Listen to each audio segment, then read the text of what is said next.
Hey everyone! Today I'm going to show you how to bypass factory reset protection on any Android phone. The best part? It's completely free and really easy to do. You know when you reset your phone and it asks for your Google account? Well, with this method, we can bypass that step and gain full access to the phone.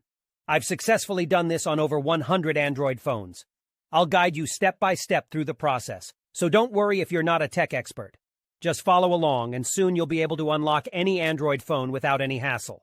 Okay, so the next step is to use this website to remove the factory reset protection lock from your Android phone.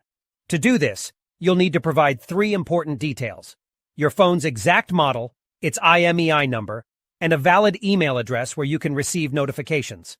Now you might be wondering how to find your phone's IMEI number. Well, there are several ways to do this. You can check the back of your phone, the original box it came in, or even your carrier's website. Your account details may also have the IMEI and serial number of your device. If you have a sales receipt or contract, you may find the IMEI and serial number there. If your phone has a removable battery, you can check underneath it for the IMEI or serial number. However, if your phone doesn't have a removable battery, don't try to remove it or you may damage your device. Once you have your phone's IMEI number, you'll need to fill out a simple form on the website with your phone model, IMEI number, and a valid email address.